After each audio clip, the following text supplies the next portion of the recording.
It's time to get my 1997 Lincoln Town Car sold. But first, we got to do a little bit of work to it, so stay tuned.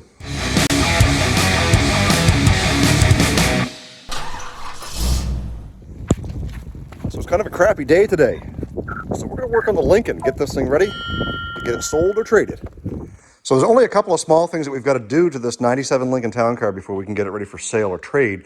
And that is, we've got to get the parking brakes working because that is a inspection item. They've got to be working. So we've got the parts here. We're going to get those done. We're going to check all the brakes. We're going to go around. We're going to service them all, meaning take apart the calipers, the slides, clean everything up, make sure it's where it needs to be. Also, we got to do an oil change on this thing. I haven't changed the oil since we did the engine work. So we're going to get that done. So let's get this thing up in the air and we'll inspect all the brakes, see if we need any additional parts.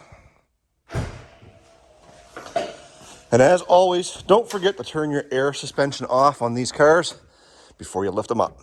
So we've got the 4 tires off the car and checking the brakes real quickly. We look like we got brand new brake pads and rotors up front. Even though these are brown with rust on the outside, the surface is very smooth on both sides. This car has done a lot of sitting over the last year or so because the motor issue that we had that we've now fixed. And it looks like there's been some service work done on these. The grease is still there on the brake pads and they feel good. Everything feels good. There's no shaking or vibration when we're applying the brake. Back here, same thing. Clean flash rust from sitting around. Other than that, the pads look all like they're brand new. And we've really got nothing to worry about here. We still got to get these ones off, though, to access the parking brakes on the inside because we're missing parts. We've got to get those done. So let's get the brakes apart and tackle those parking brakes. So now that we got the brake rotors off, you can see that there's absolutely zero pad on this passenger side. The driver's side is the same way. And the self-adjuster looks like it's seized up. So I'm thinking we're going to be able to kill 2 birds with 1 stone here. These axles are 100% in the way of doing any work on this car. So I'm thinking what I might do is I might pull the diff cover, drain the fluid, pull those clips out to get the axles out of the way so it makes these parking brakes a little more easy to work on. That's going to allow us to change the fluid in that differential as well. So it looks like it's got some fresh silicone, probably been done before. We'll know when we start draining things out what it's going to look like.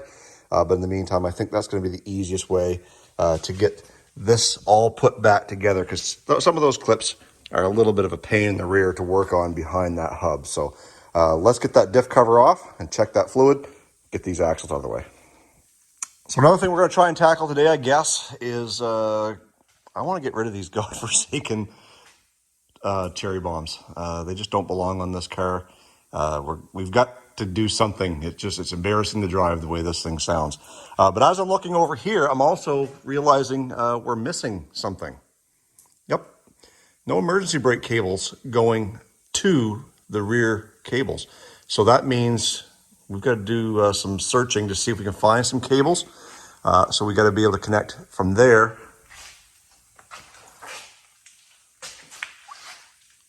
wherever they come out from. I don't know. Where do they go? Cables? Maybe they're just Bluetooth. Oh, right there. So that's where the cable comes out. That looks like it's going to be fun from up into the brake pedal assembly. So I guess we are on the search for that front cable. And I would say we need a rear cable. Probably 2 rear cables. We're going to need everything, boys. We'll go check the NAPA website, see what they got. Okay, so we've got this cover. We got all the bolts off except for the top one. And we're going to get this thing pried apart and see what kind of shape the fluid's in. See if I can do this without getting it all over myself.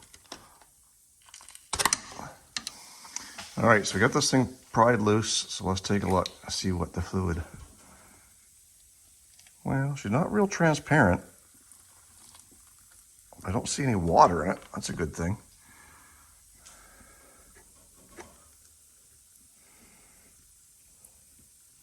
It feels fine. It doesn't smell bad or burnt or anything like that.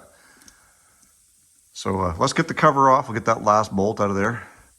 I should be able to do that with my fingers and see what everything looks like on the inside.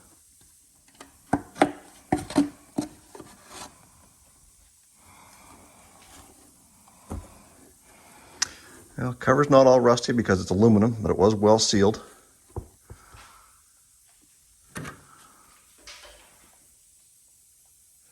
Everything looks good. There's, like I said, no water, no rust. Yeah. Just a one tire fire though. Anyways, we're gonna get those clips out right there in the center, get the axles pulled so we can access the parking brakes. So as we're rolling the pinion around to access the pin here, or the bolt that holds the pin in, I can see on the inside that this thing is stamped 327. So we've got 327 gears in this thing. And actually, if you look way in there on the actual pinion itself, it says the same thing, 327. But again, we're just dealing with a single tire fire, one tire fire on this thing. It'd be nice to have a track lock or limited slip in this thing, but we're not going to go that far with this project, but we are going to get this thing cleaned up. So I'm going to get this out, the pin pulled, get the axles out of the way to make room for the parking brake set up here. So let's do that. All right, so we got the axles out. This side here has got lots of grease around it from when they installed it, which is great. It just means that that seal is not going to make a noise when it's dry. And when we come over to this side over here, it's got some, it's damp. So this has been leaking for a little bit. We're going to end up putting a seal in on both sides. So I'm going to go grab those, grab a couple more parts at NAPA, and see if we can get this thing put back together. All right, we got the old seal out, new seal in, and surprisingly, this little pivot down here for the parking brakes is actually moving free. We're going to spray that up and lube it, make sure that it stays free. And I'm sure a lot of you guys already know this. When you're doing parking brakes or drum brakes and you're not familiar with how the setup and the springs and everything is, do one side at a time. That way you can have one side over on the driver's side kind of already put together the way it came, and then you can come over here and, you know, start working away. You've got a reference on the other side. This one here, I was able to take the whole brake shoe and everything apart with the adjuster and the springs in it. So all I did was I went to my spring kit and I put my shoes together, and there is an upside and a left side right to the shoes. And again, that's what helps you. You know, you've got this big curve down here and a big gap opening. Well, it's the same thing here. And up here, it's just a little C notch. So that helps you determine where your parts go. So now that I've got this all put together, I'm essentially ready to just set it up in there, put the brakes around this adjuster block, which is down here, and then put my clips to retain them. And then I'm good. I can go back and put the axles back in. I'll repeat the same thing on the other side, and we'll be done, well, mostly done, with the back brakes at least in here. Then once we get our parts for the parking brake cables, we'll have to come back when those come in, because I did have to order them. NAPA did not list them. CarQuest listed them, but no stock anywhere. And Bumper to Bumper, same thing. They listed them, but no stock. So Rock Auto it is. 2 or 3 days I'll have those, and then we'll be able to get this thing kind of buttoned up and finally get this inspection sticker on it, because it's due on the last day of this month, December. So we'll have to get it before we can drive it anymore in January. And then we'll do a video of getting this thing advertised 100%, ready to roll for sale. We'll have a price. We'll tell you what we're looking for a trade, and we'll go from there. So if you guys are interested in this car, you already have been following and know what it's all about, it'll be for sale. The price will be reflected upon the work and the money that I've got to put into this thing. You've already seen most of those videos. So stay tuned, but my email address is in the About section on my YouTube channel. Feel free to reach out if you're interested in this. We'll do everything we can to make it happen. Let's get back to work. Okay, the axle's in, and we've got the C-clip back into the spider gear assembly back in here. So that one is all ready to go. I'm not going to do any adjustments on it just yet until we actually get the cables on, because once we get the cables on, then we can see where we need to go. I'm going to move over to the other side, get the other side done. Man, I'll tell you, what a son of a gun to get these little clips back in place one-handed, or you need like 4 hands or 2 guys sometimes to get those in. they're just a little bit tricky. That's why we take the axles out, to make it as easy as possible. It just gets things out of the way. Can you imagine having to frig around with that stuff, having that great big hub to deal with? Anyways, I'm gonna move to the other side, get that done, and we'll put all the brakes back together. We can get the fluid filled up. We can get the cover back on, the fluid filled up, and move on to the next project. So the brakes on this side are a little worse for wear. The adjuster is seized solid. It is still there though, which is a good thing because I can't find them online for this car.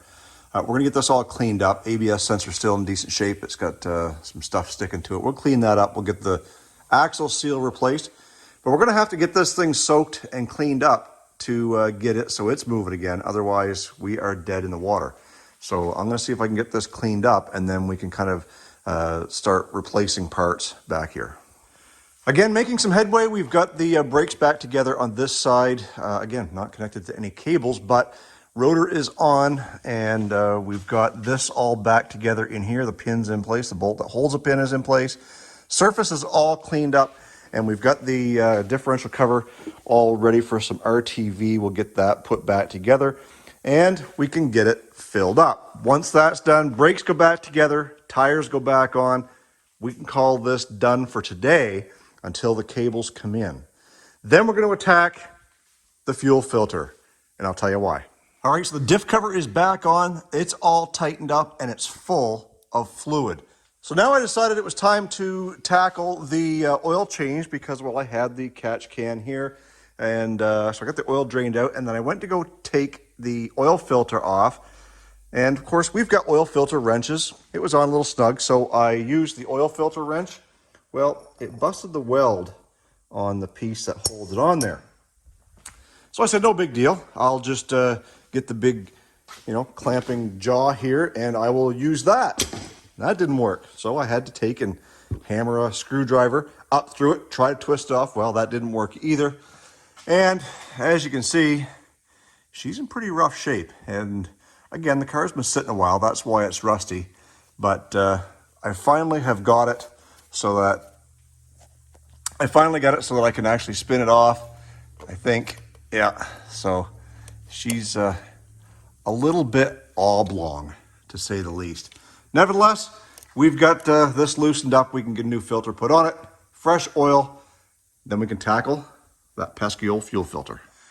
All right, so we got our new NAPA oil filter on there, and everything is all buttoned up, fresh oil in the car, and now we've got to try and see what we can do with this fuel filter. As you can tell, it's quite rusty.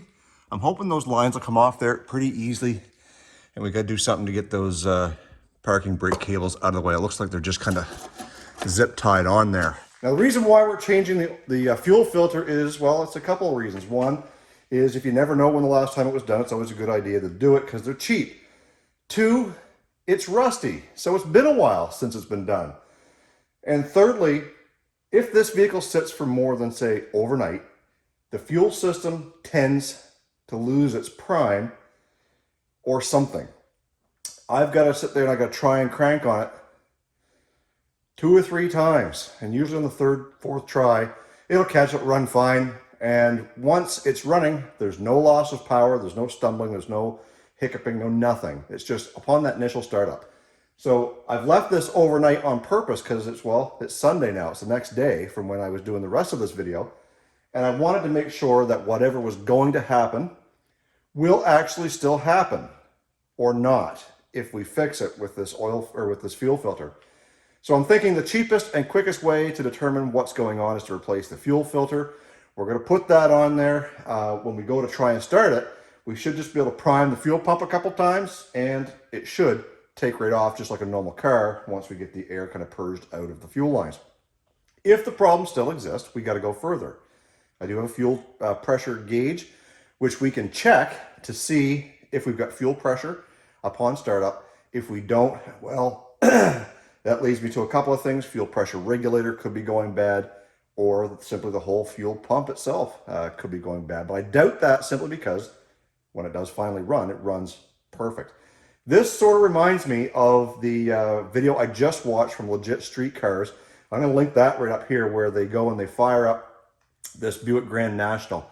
And it was having a similar problem where it was having a hard time starting, but once they give it some juice and let go, well, it would just die on them. They put a new fuel filter in it, seemed to fix it. Well, mostly. Anyways, I'm gonna grab the new fuel filter. We'll get this one off, get her switched out. All right, so we just clipped the zip tie off of the emergency brake cables, and we loosened up our, it's actually even a Ford branded hose clamp to hold that in place, and well, everything's loose. I think it will come out of there. I just pulled these two little tabs out of here, and most of the time they'll break because they're old and brittle, but these ones here did not break. They just slid right out, and not to worry because the new NAPA filter comes with those parts. So I'm gonna go get a drain pan to catch the fuel as it comes out, and then hopefully these hoses just kind of slide off here. Sometimes, oh, that one come off pretty easy.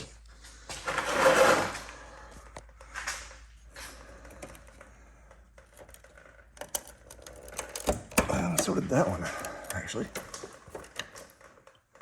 So now this, with any luck, should just slide out. So I need two hands to do this, and I need two hands to do this. I can't hold the camera at the same time.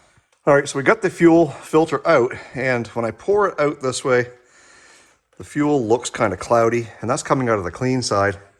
And out of this side here, it's actually quite, the fuel's actually quite clean, and that's pre-filtered. So it looks dirtier coming out than it does going in. So anyways, we're gonna try and blow through this once we get it emptied out and make sure that it actually still has some flow. So now that we've got this thing out, I'm gonna try blowing through it, and the flow is in this direction according to the arrow that's on the new one. So let's see if much comes out of it.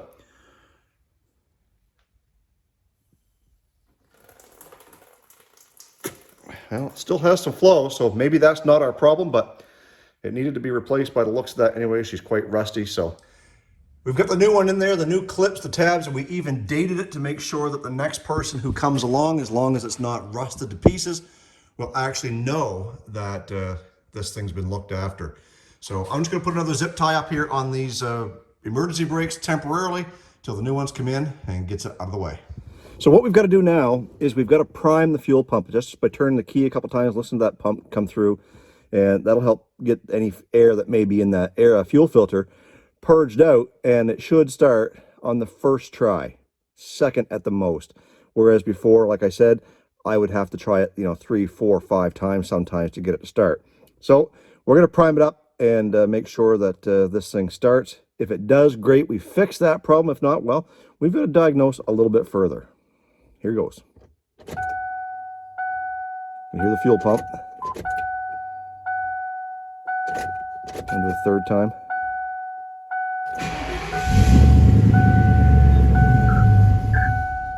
So it started up and ran, but then it just stalled. Again, that could be a couple of things, a little bit of air in that fuel system, but it would never, ever do that before. It would never start on the first try. Primer again.